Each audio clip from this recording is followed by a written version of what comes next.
Vivimos literalmente inundados de datos, de números, de estadísticas y, seamos sinceros, a veces es un auténtico lío.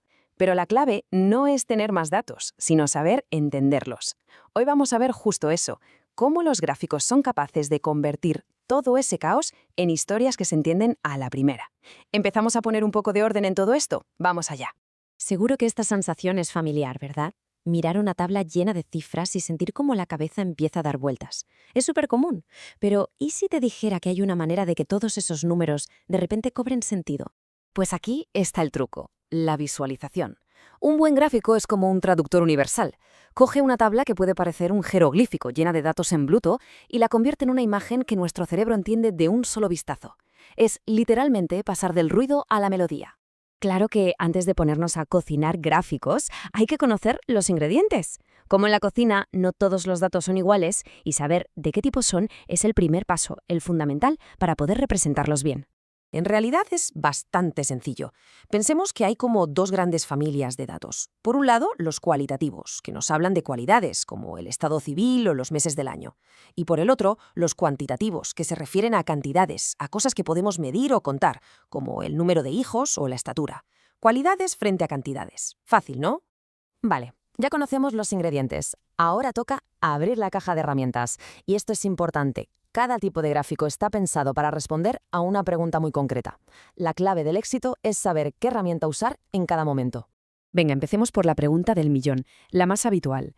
Tenemos varios grupos, varias categorías, da igual, diferentes productos, países, lo que sea, y queremos comparar una cantidad entre ellos. ¿Cuál es la mejor forma de verlo claro?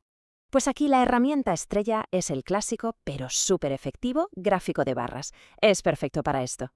En un eje ponemos las categorías, en este caso los cereales, y en el otro una barra nos enseña la cantidad.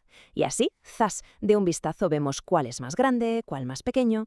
Ojo, un detalle crucial. Para que la comparación sea honesta, todas las barras tienen que empezar en el mismo punto, normalmente en 0. Y lo bueno es que son súper versátiles. Los podemos poner en vertical, que es lo más típico, o en horizontal. Esto último viene de maravilla cuando los nombres de las categorías son muy largos y no hay manera de que quepan bien abajo. Al final, la historia que contamos es la misma, pero se lee mucho mejor. Muy bien, comparar grupos, listo. Pero, ¿qué pasa si la pregunta es otra? ¿Qué herramienta usamos si lo que de verdad nos interesa es ver la evolución de algo, la tendencia a lo largo de los meses o de los años? Pues para eso, nuestro mejor aliado es, sin ninguna duda, el gráfico de líneas. Es tan simple como brillante. Va uniendo los puntos de datos y nos dibuja la forma del cambio a lo largo del tiempo, las subidas, las bajadas. Si algo se dispara o se estanca, toda la película de esa evolución te la cuenta una sola línea. Venga, vamos a por otra pregunta fundamental.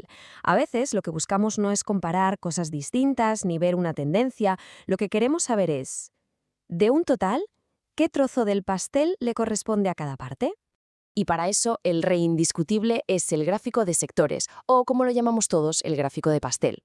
La idea es súper intuitiva. El círculo entero es el 100% y cada porción, cada quesito, nos muestra el porcentaje que le toca a cada categoría. Para entender la composición de algo es imbatible. Pero ojo, mucho ojo con esto. El gráfico de pastel tiene un punto débil, un talón de Aquiles. Cuando intentamos meter demasiadas categorías, como en este ejemplo, se convierte en un batiburrillo de colores que no hay quien entienda. El mensaje se pierde por completo. Así que, regla de oro. Si tienes pocas categorías, genial. Si tienes muchas, mejor busca otra herramienta. Bueno, hasta ahora hemos visto las herramientas más comunes. ¿Subimos un poco el nivel? Vamos a ver una más compleja. ¿Es posible que un único gráfico nos resuma la estructura de toda una población y nos cuente su pasado, su presente y hasta su futuro? Pues la respuesta es que sí. Esta es la pirámide de población. Y fijaos qué potente es visualmente. A la izquierda tenemos la forma de pirámide de toda la vida, con una base muy ancha que nos dice que es un país con muchos nacimientos, con una población muy joven. A la derecha, la forma es casi la contraria, más estrecha por abajo. Esta es la historia de un país con menos nacimientos y gente más mayor. Dos formas, dos realidades demográficas completamente distintas. Y llegamos ahora a un tipo de gráfico que es casi mágico, porque no solo muestra datos, no, va más allá. Revela una ley casi universal que se esconde en un montón de aspectos de la vida. Es el momento de hablar del principio de Pareto. Y todo se resume en esta frase del economista Vilfredo Pareto. Pocos vitales, muchos triviales. Una idea que parece muy simple, pero que es increíblemente potente. Y hay un gráfico que nos la enseña con una claridad que asusta. Y aquí está, el gráfico de Pareto. Fijaos bien, es una combinación genial. Por un lado, un gráfico de barras, con las causas ordenadas de la más importante a la menos. Y por otro, esa línea que va subiendo, que nos va diciendo el porcentaje acumulado. Esa mezcla es lo que lo hace tan poderoso.